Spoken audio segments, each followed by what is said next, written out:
안녕하세요, 부동산 히어로입니다. 오늘은 서민형 안심전환대출에 대한 이야기를 한번 해볼 텐데요. 지난 9월 29일 날 이제 신청을 마감을 했죠.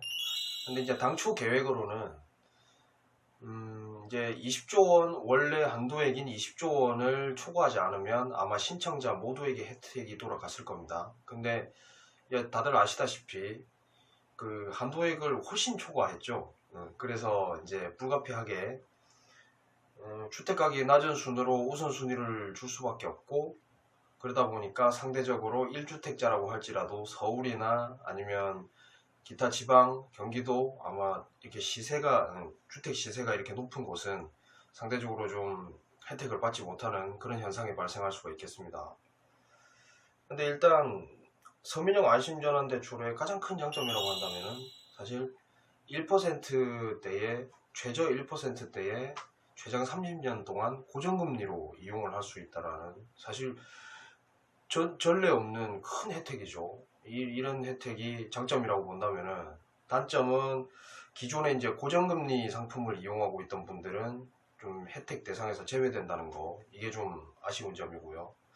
그리고 역시 1주택자라고 할지라도 재개발 입주권이나 아니면 아파트 분양권을 소유하고 계신 분들은 역시 대상에서 좀 제외된다는 것은 조금 아쉬운 그런 면으로 볼 수 있겠습니다.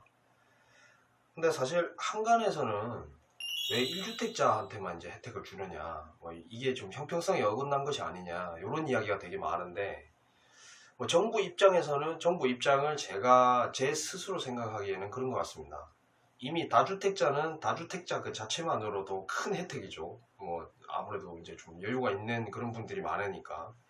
근데 이제 또 상대적으로 봤을 때 현 정부 체제에서 부동산 규제 하에서 봤을 때는 무주택자가 1주택자보다는 청약시장에서 당첨될 확률이 압도적으로 높은 그런 상태죠. 그래서 아마 정부 입장에서 볼 때는 다주택자나 무주택자에 비해서 1주택자가 상대적으로 좀 혜택을 덜 받고 있다, 이렇게 보고 있는 것 같고요. 그래서 이번 서민형 안심전환대출도 1주택자한테만 혜택을 준 것이 아닌가, 뭐 저는 개인적으로 뭐 그렇게 봅니다. 그렇다면 이제 사실 제가 생각할 때는 왜 1주택자한테만 혜택을 주느냐, 요거보다는 기존의 서민형 상품 자체, 그러니까 뭐 보금자리론이나 아니면 무슨 디딤돌 대출 같이 기존의 서민형 고정금리 상품을 이용하고 있던 분들은 이번에 안심전환 대출을 이용할 수가 없죠.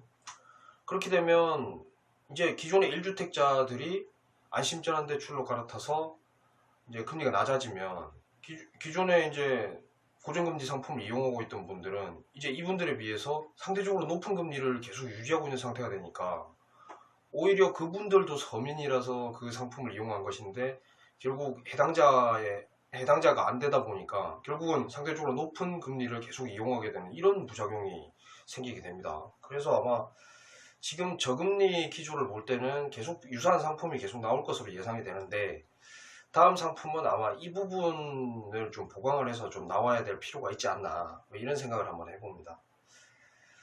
그렇다면 이제 실제로 안심전환 대출을 이용을 했을 때 어느 정도의 긍정적인 파급 효과를 볼 수 있을 것인가를 한번 예측을 한번 해보겠습니다.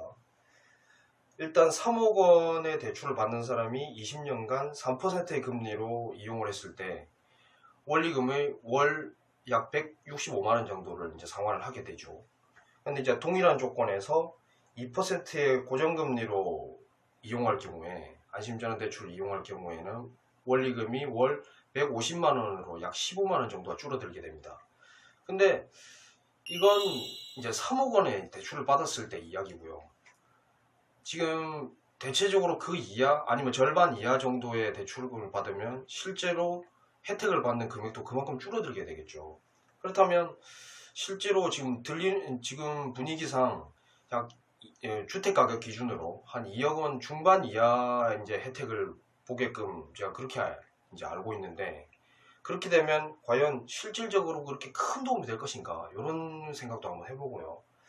그리고 만약에 대출금 자체가 1억 원 미만이다 이러면 사실 그 금리를 갈아타서 혜택을 받는 것보다 오히려 중도상환 수수료 때문에 오히려 더 부담이 커질 수가 있기 때문에 실제로 1억 원 미만의 대출이 있는 분들은 그 중도상환 수수료까지 따져보셔서 어떤 부분이 더 효율적인지를 냉정하게 판단해 볼 필요가 있다고 저는 일단 생각이 듭니다. 예.